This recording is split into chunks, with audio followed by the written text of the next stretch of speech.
Good morning, everybody. Now let us begin our meditation. As I mentioned yesterday, I recite metta recital and you listen, and after that we meditate.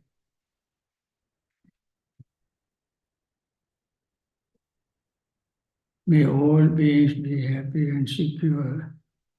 May all beings have happy minds. Whatever living beings there may be, without exception, weak or strong, long, large, medium, short, subtle or gross, visible or invisible, living near or far, born or coming to birth. May all beings have happy minds. Let no one deceive another, nor despise anyone anywhere. Neither from anger nor ill will should anyone wish harm to another. As a mother would risk her own life to protect her only child, even so towards all living beings, one should cultivate a boundless heart. One should cultivate all the world, a heart of boundless loving friendliness, above, below, and all around, unobstructed, without hatred or resentment.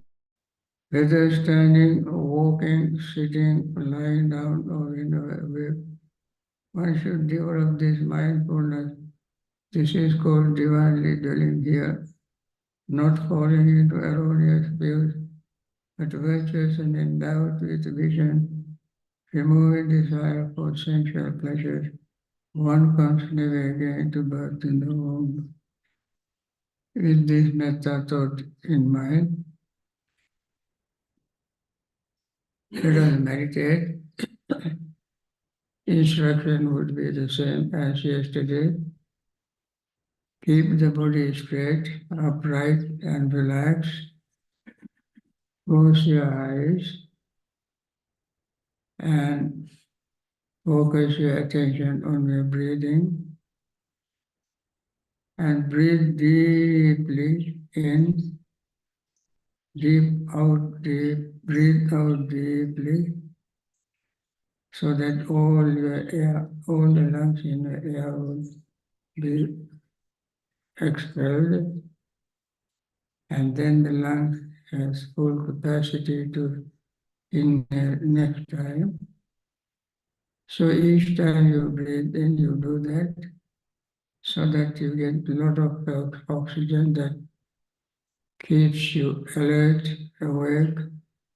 Blood gets a lot of oxygen that circulates all over our body, and every cell in our body will be charged with oxygen that keeps us alert, awake, and also we can develop a mindfulness through slow breathing. We can become aware of impermanence.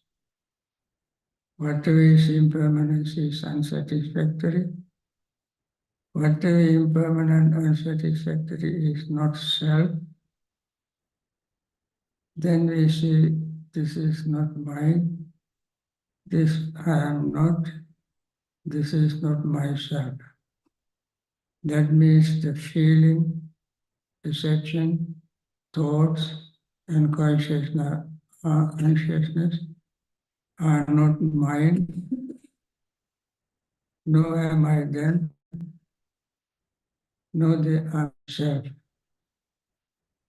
This is the gist of insight meditation.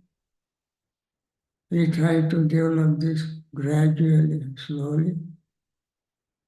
So one day we will realize that impermanence is reality that exists even whether the Buddhas come into existence or not. Impermanence exists, dependent origination exists. So we just try to confirm with what exists. That is the nature of Dhamma, law of Dhamma, element of Dhamma, said the Buddha. Dhamma niyama, Dhamma dhatu, Dhamma thiti are the words Buddha used in Pali. Dhamma thiti means established Dhamma. Dhamma niyama means law of Dhamma. Dhamma dhatu means element of Dhamma. Everything in our body, every molecule is changing all the time, even though we don't notice, we are not aware of them. But that actually is what is happening all the time. When we develop our mindfulness, concentration, we notice at least some of these changes in body, feelings, perceptions, thoughts, and consciousness. That way we will be able to overcome our greed, hatred, delusion, primary three unwholesome causes, and develop a thought of generosity, loving friendliness, and compassion. Right thought we develop naturally. So let us see how it works and meditate at least for half an hour or 45 minutes.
natidhanam apanyasa anjanatiyadayatu yam hiyanantu panyatu save nibbana santike.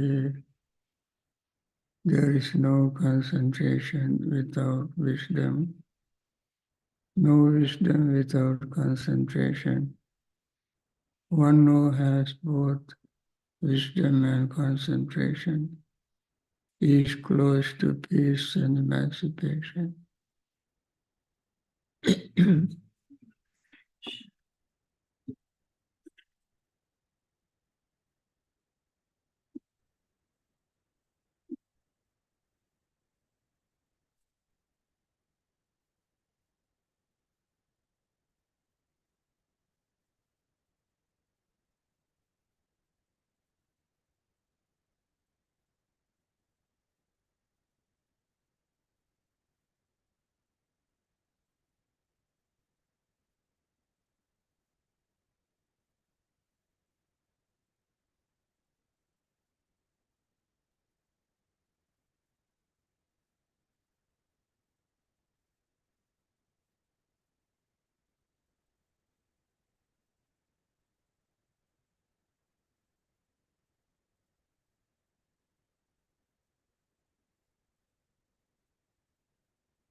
Namo tassa bhagavato arahato samma sambuddhassa. Namo tassa bhagavato arahato samma sambuddhassa. Namo tassa bhagavato arahato samma sambuddhassa. Ekam dhammam patitassa musavadesya jantuno vitinna paralokasmi natti papam akubhato. Friends, as we mentioned yesterday, today I'm going to speak on right speech.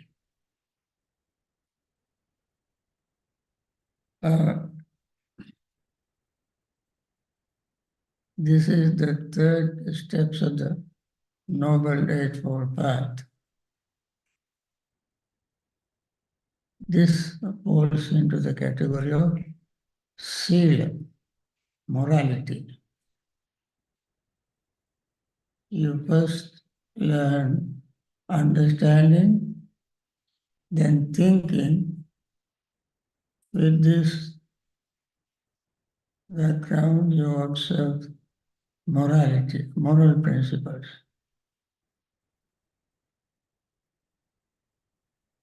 Also, casually, I like to mention, some of you observe the 8 lifetime precepts.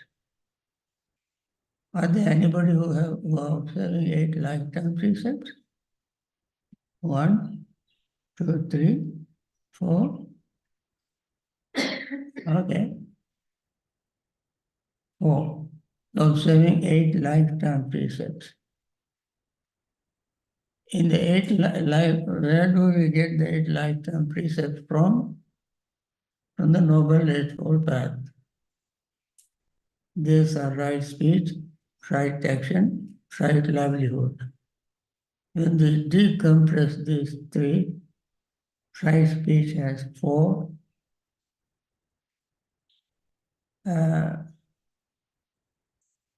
right action has 3,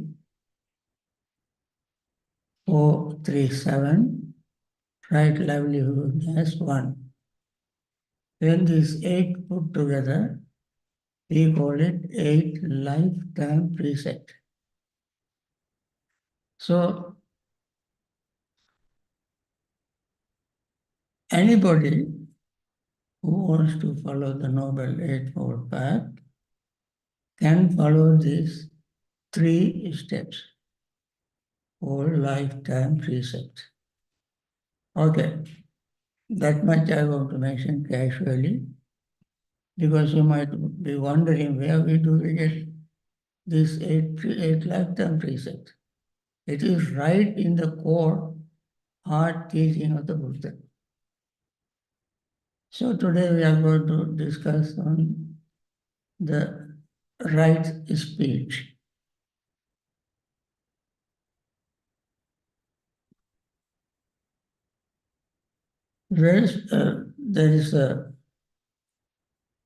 There are many places where Buddha emphasized the right speech. On one occasion, the Blessed One was dwelling at Savatthi in Jeta's grove, Anathapindika's part. There the Blessed One addressed the bhikkhus. The bhikkhus, those bhikkhus replied, yes, and sir.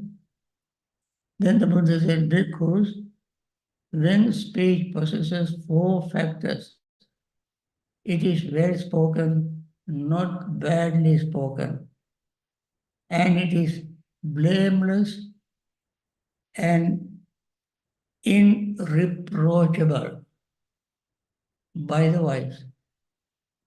What are the 4 speeches? Here he addressed bhikkhus because they were his immediate audience, close to him, who were with him all the time. Therefore, whenever he wants to deliver a sermon, sometimes spontaneously, sometimes in answering questions and so forth, he addressed that audience, which is very close to him. They are bhikkhus. This doesn't mean that it doesn't apply to lay people. But I want to clarify this. Why the Buddha always asks bhikkhus, bhikkhus, bhikkhus? He said, here a bhikkhu speaks only what is well spoken, not what is badly spoken. He speaks only Dhamma and not non-Dhamma. He speaks only what is pleasing, not what is displeasing. He speaks only what is true, not lies. These are the 4 speeches. Then, when the Buddha was said, Buddha said this, and he of course explained it in stanzas. We find this in Sutta Nipata. Well-spoken speech is best. The good say, they speak Dhamma, not non-Dhamma. That is second. Speak what is pleasing, not displeasing. That is the third. Speak truth, not lies. That is the 4th. When the Buddha said this, Venerable Vangisa was a poet. He liked to sing. I mean, he liked to compose poem. Then Venerable Vangisa said, she was sitting in front of the Buddha. He paid respect to the Buddha, and then he said, Venerable Sir, it is very inspiring, and inspiration has come to me. Venerable Sir, an inspiration has come to me. Fortunate one. Then Blessed One, the Buddha said, then express your inspiration. Buddha did not deter him from his expressing his spontaneous delight. And he said, okay, say that. So Venerable Vangisa said, I don't know how to say all in Pali, but let me say all in English to save time. One should utter only such speech by which one does not torment oneself. He said it in poetic language, it's beautiful. Right? No cause injury to others, that speech truly is well spoken. One should utter only pleasing speech that is gladly welcome. One should speak words that brings nothing bad, that is pleasing to others. So when we say this, sometimes you might wonder, we speak just to please others. That is what many people do. They speak something to please others, may not be the truth. Just like politicians, they speak words to please others, what they like to hear. No, not the truth. In this case, Venerable Vangisa and the Buddha said, speak the truth, speak what pleases others. So, the speech that the Buddha utters for the attainment of Nibbana, the secure for making an end of suffering, is indeed the supreme speech. Now, when we speak of the truth, is that this truth is supreme, that leads to end of suffering. What is the truth? What is the truth? Four Noble Truths. Four Noble Truths that end suffering. So entire teachings of the Buddha pivots around the Four Noble Truths. When we talk about the right speech, that is the noblest, the highest, most beneficial truth.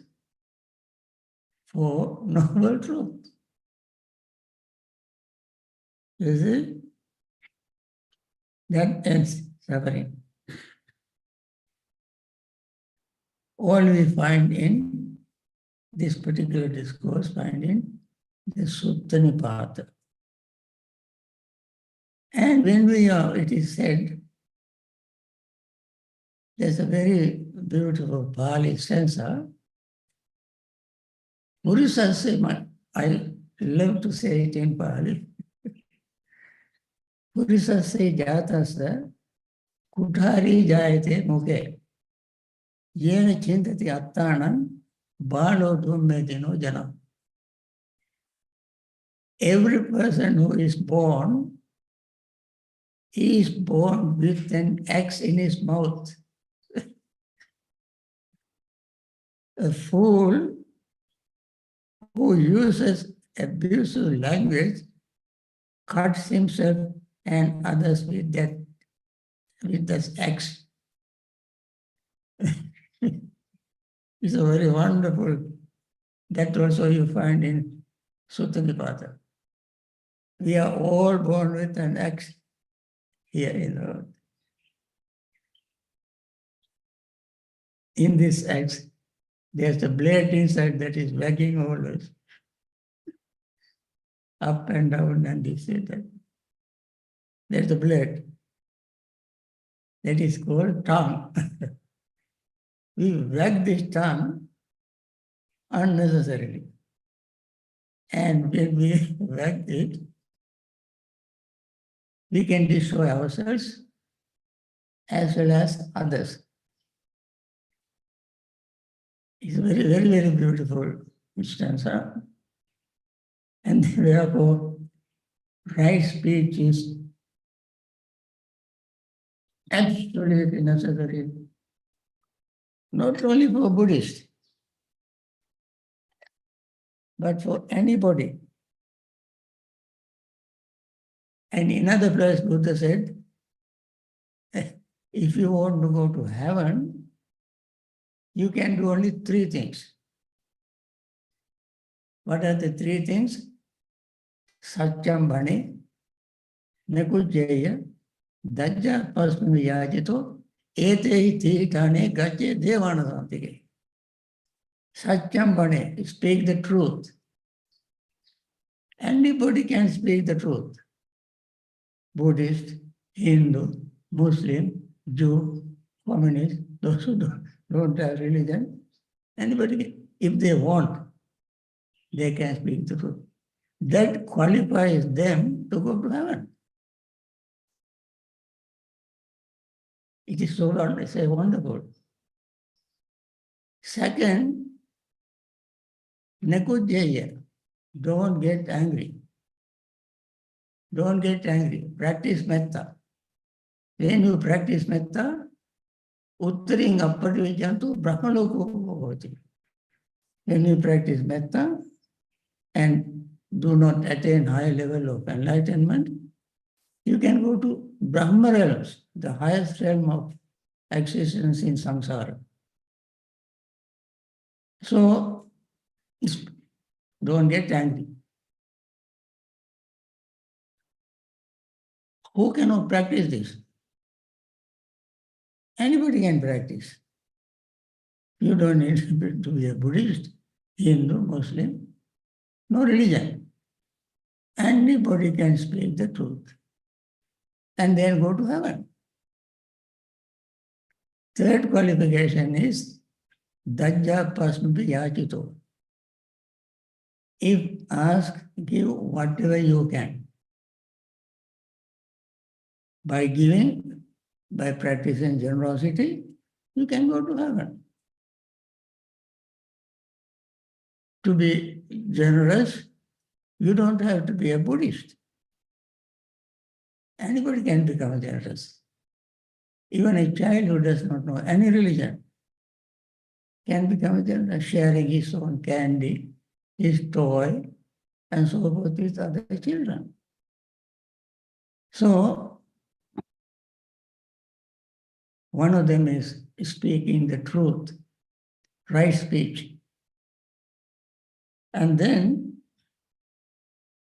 that is very important to remember, the Buddha divided right speech into these four components.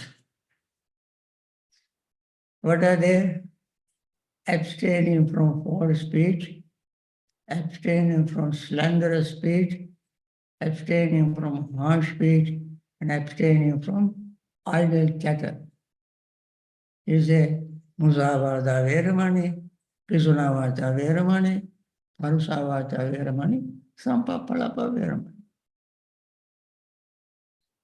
So, these are the four segments, components of right speech. Now, The supreme of all right speech is the speech on for noble truth. That is not but ordinary truth, noble truth. Okay. Because of the effect of speech and not as immediately evident as those of bodily action, it is important, its importance and potential is easily overlooked. But little reflection will show that speech and its offshoots, the written words, can have enormous consequence for good or for harm. This right speech doesn't necessarily mean uttering sound, but we can do it in writing. Sometimes some honest TV channel, highly dignified newspapers dismiss those reporters who make false information, giving false information.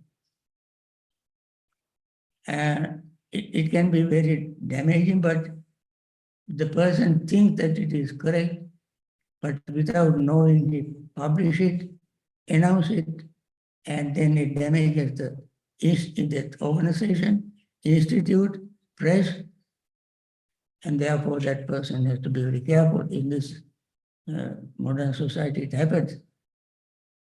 Because the speech are so important. But little reflection will show that speech and its offshoot, the written words, can have enormous consequence for good or harm to people. In fact, whereas for doing such as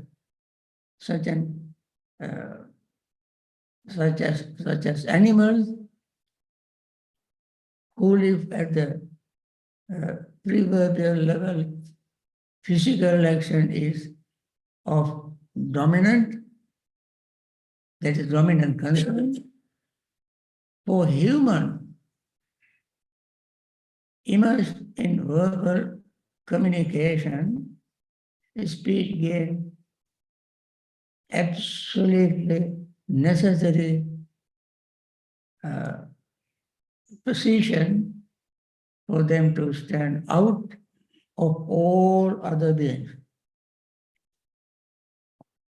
Speech can break lives, create enemies, and start wars, or it can give wisdom, heal division, and create peace.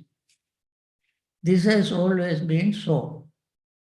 Yet in the modern age, the positive and negative potentials of speech have been vastly multiplied by the tremendous increase in the means, speed, and range of communication. Needless to say how quickly we can communicate things today in a split second. A split second. Because the communication is so quick, so fast, so sophisticated, you can instantly, when something happens somewhere in the world, instantly you can know it.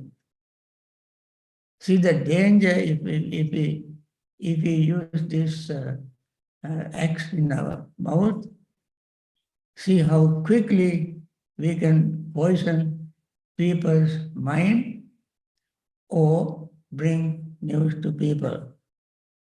The capacity for verbal expression, oral and written, has often been regarded as the distinguishing mark of human species.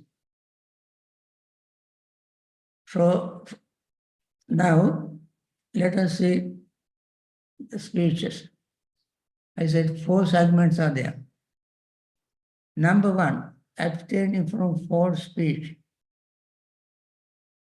Now, very often in our text, this passage we can find with regard to telling the truth. And these are the words that the Buddha used in Pali. Now I tell you in English translation. Hearing someone avoids false speech and abstain from it. He speaks the truth, is devoted to truth, reliable, worthy of confidence, not deceiver of people, being at the meeting or amongst people or in the midst of his relatives or in a society or in the king's court, and call upon and ask as witness to tell what he knows. If he knows nothing, he answers, I know nothing. If he knows, he answers, I know. If he has seen nothing, he answers, I have seen nothing. If he has seen, he says, I have seen. Thus he never knowingly speaks a lie, either for the sake of his own advantage or for the sake of advantage of others, or both. न parasvetu, न putte tuttamite nadanang naratang. Not for the sake of oneself, or for the sake of others, or for the sake of both, one will not utter lie. This statement of the Buddha discloses both the negative and positive side to the precept. Negative side is abstaining from lying. The positive side is telling the truth.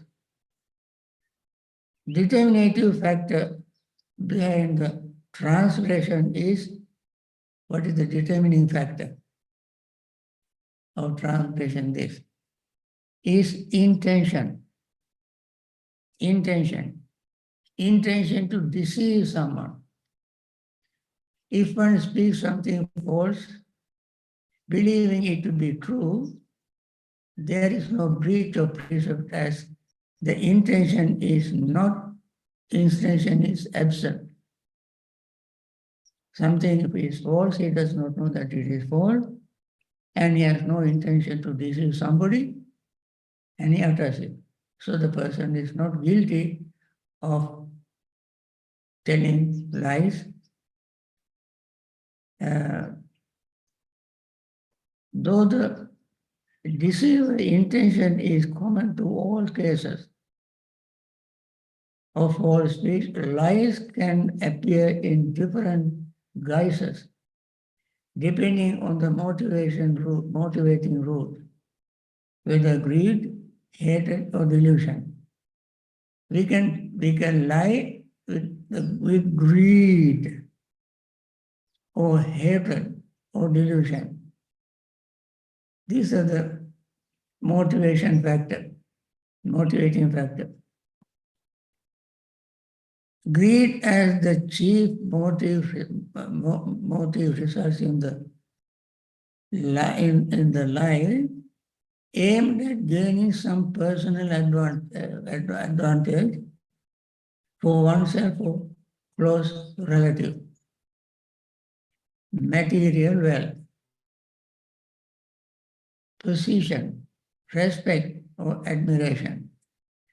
With hatred as the motive, false speech takes the form of the malicious lie, the lie intended to hurt and damage others, When delusion is the principal motive, the result is less pernicious, pernicious type of falsehood. The irrational lie, compulsive lie, the interesting exaggeration, lying for the sake of joke. I tell you a story. I knew a person who observed very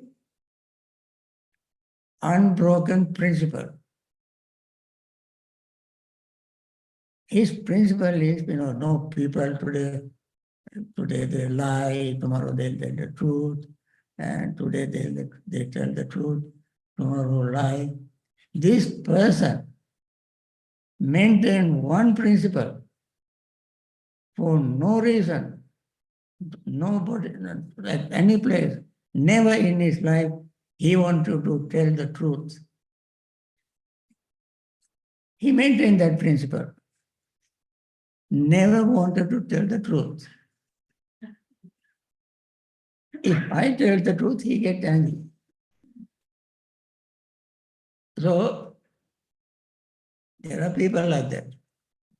They are very, very good at that.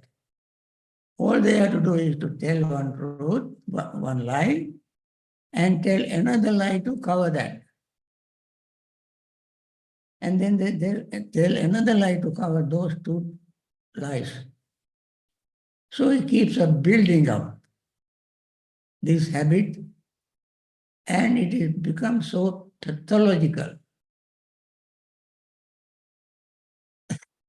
Cannot get rid of it.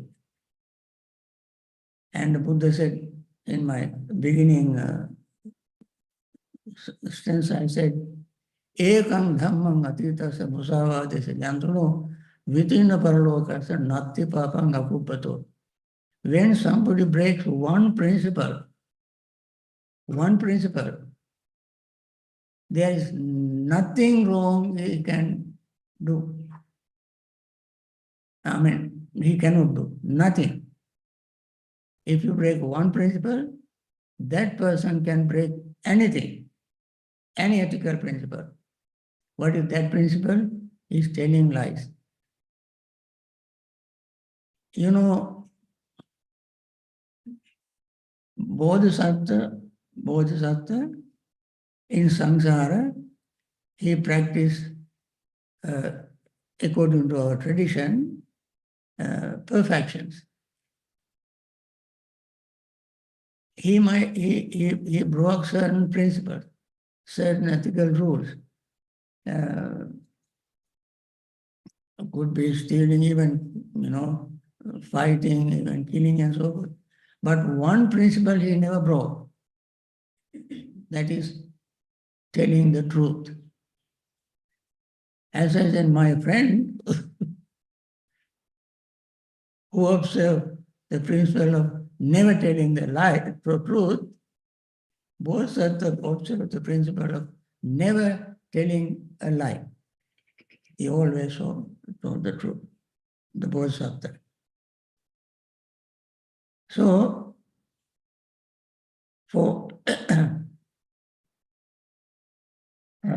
okay, Buddha's stricture against lying rests upon several reasons. For one thing, lying is disruptive to the social cohesion.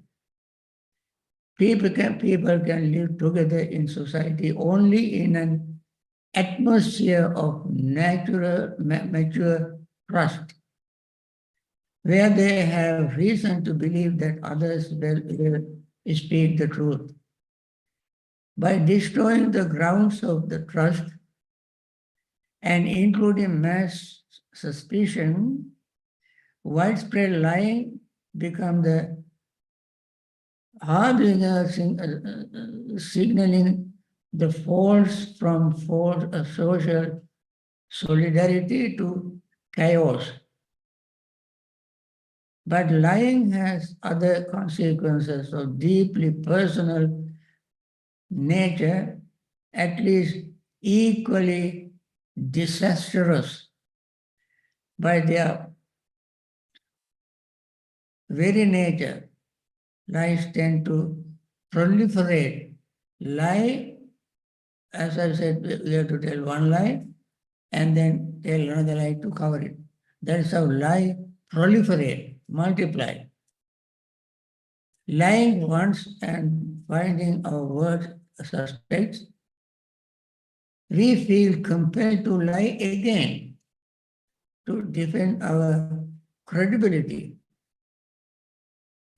to paint a consistent picture of events. So the process repeats itself. The lies stretch, multiply, and connect until they rock us into a cage of falsehood, from which it is difficult to escape. The lie is thus, miniature paradigm for the whole process of subjective illusion. In each case, the self-assured creator, sucked in by his own deceptions, eventually wins up their victims. Such a consideration probably lie behind the words of counsel, the Buddha spoke to his son. This is very interesting. Young novice Rahula, as you know, was his son in his lay life. He eventually, when he was only 7 years old, Buddha ordained him. And one day, Buddha found him maybe about few years old, or maybe young, or 10 years old. Buddha came where Rahula was, little boy. And he got a pot like this, with little water in it. After washing his feet, he left little water in the pot. And asked Rahula, do you see this bit of water left in the bowl? Rahula said, yes, sir. Yes, sir. So little Rahula is the spirit to speak deliberate lie. His spiritual achievement is this little inside the little water in the bowl.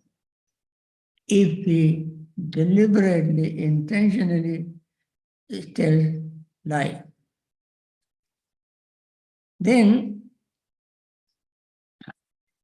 Buddha threw that water away, put the bowl down and said, do you see, Rahula, how that water has been discarded? So whatever little water he threw away. In the same way, one who tells deliberate lie discards whatever spiritual achievement he has made. Very wonderful way of teaching. Buddha told, this is a little boy, he wants to illustrate his teaching. This is how children learn better, through the pictures and actions. Again asked,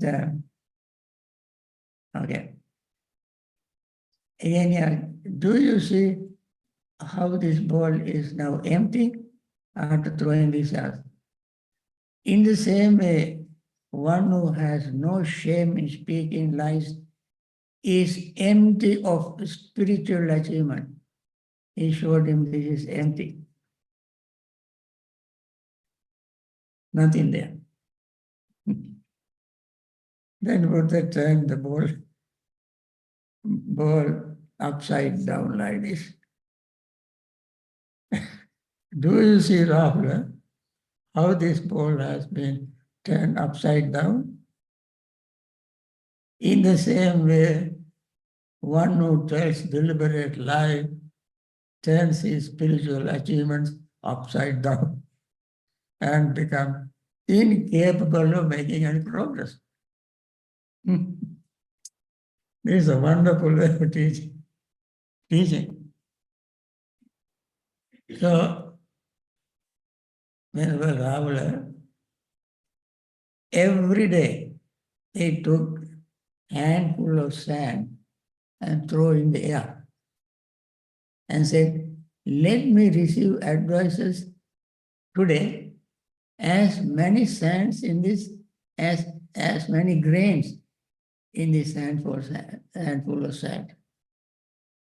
He wanted to receive so many advices each day. So that day he got one advice from the Buddha.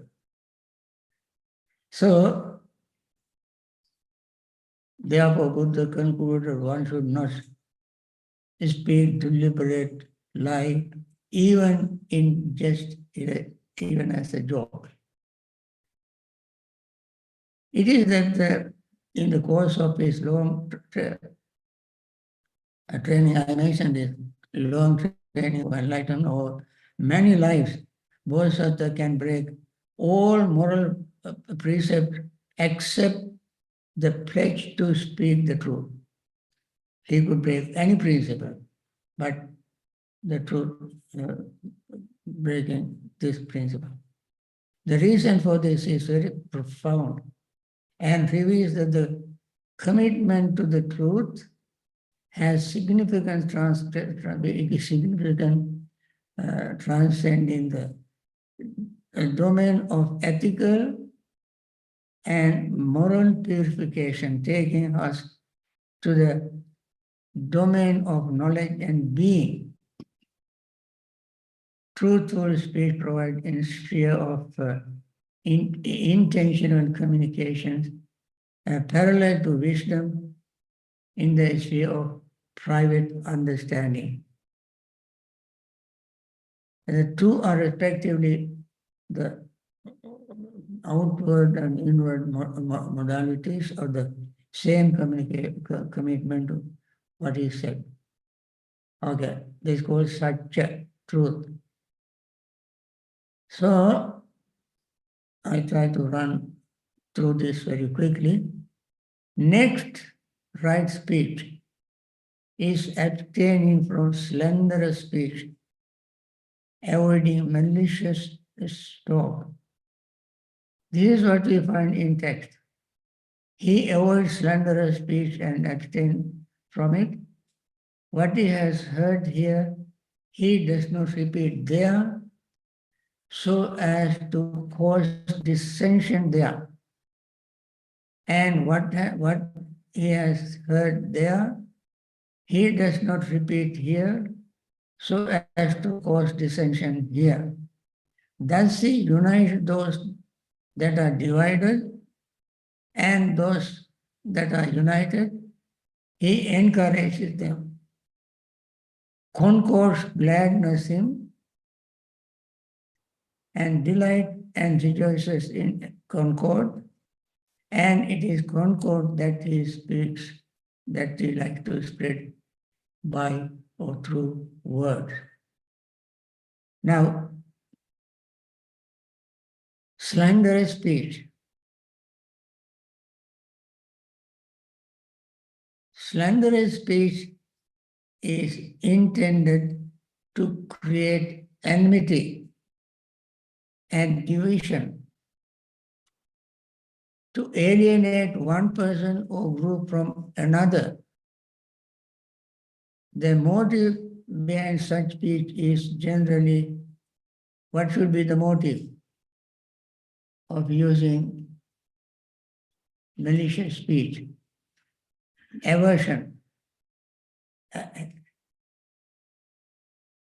Yesterday, when I was giving right understanding, the first section I said that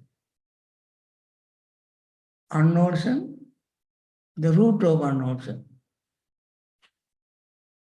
Wholesome and the root of wholesome. Malicious speech is unwholesome. The root of unwholesome is anger, greed, hatred. Now, root of this malicious speech is aversion, resentment, or rival success of virtues. The intention to tear down others by verbal denigrations. What?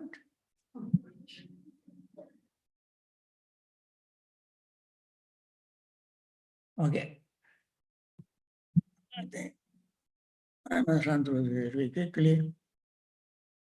This is a wonderful teaching from the Buddha.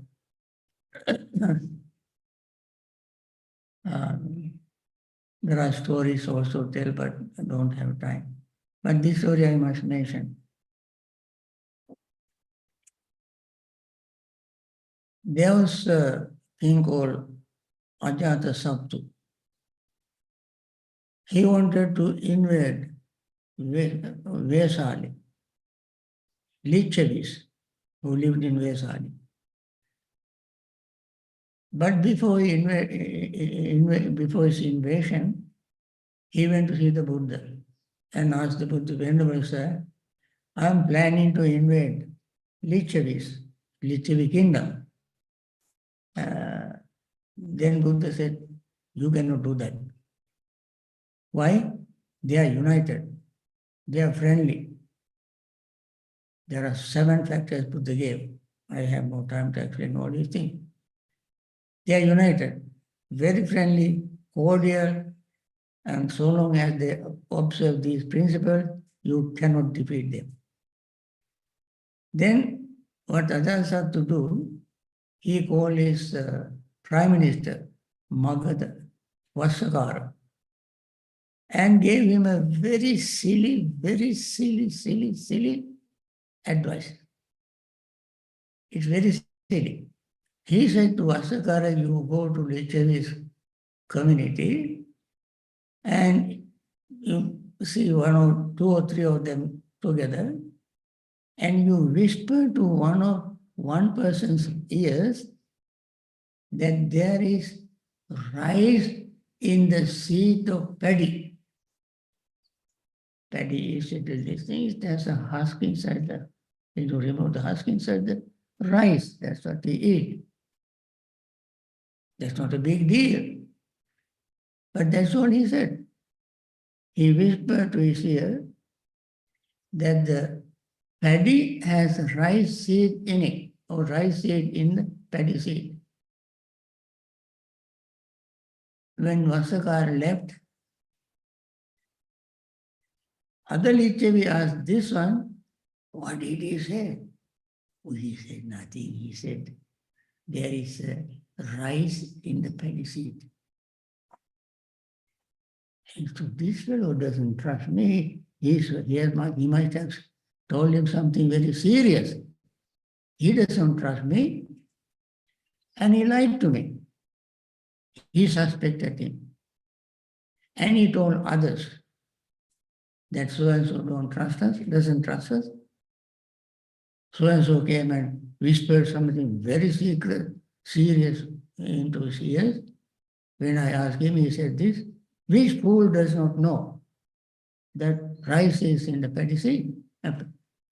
Yeah, rice is in the paddy seed. And this broke their friendship. So, Ajatasattu taught Vasakara to make this malicious statement with the malice inside in his mind in order to break their friendship so that he could invade Lichavis. So this is reported in Buddhist text. Anyway, that is the intention of telling divisive speech. making divisive speech. Then third is harsh speech. Harsh speech, again, Suttadipata says, the fool thinks he has won a battle when he bullies with harsh speech, but knowing how to be forbearing alone makes one victorious. Harsh speech, harsh language, so we have to abstain from that. He speaks such words are, when we abstain from harsh speech, as I said, all these have negative side and positive side. We abstain from harsh speech, then we use wholesome speech, gentle speech. Words must be gentle, soothing to hear, loving, such words as go to the heart and are courteous, friendly, and agreeable to many. These are the qualities of good speech. Then let me finish the other one in order to finish. The last one is gossip. Gossip is the negative side. Positive side is speaking words that you can treasure, you can keep in your mind. Utter the right moment, accompanied by reasons, moderate and full of sense. See, this is the positive side of gossip. Negative side is gossip. Gossip we say in Pali, sampa phalapa. When you hear it, you can get the meaning. Bala bala bala bala bala. Pali word sampa phalapa veramani. So we simply bala bala bala bala just to waste our time, kill the time, and gain nothing. So that at the same time can have some negative repercussions, and sometimes it can create, if you slip your tongue while you are gossiping, slip your tongue, somebody can misinterpret it, and there can be a lot of problems. So friends, with this I have to end this talk. And normally my Sunday morning audience who listen to my Zoom talk, they wait for me to answer their question. So friends, you can see we have a retreat, and instead of answering your questions, I gave this talk. I hope you all benefit from the talk, from this talk as well. And with this, we want to end today's talk. So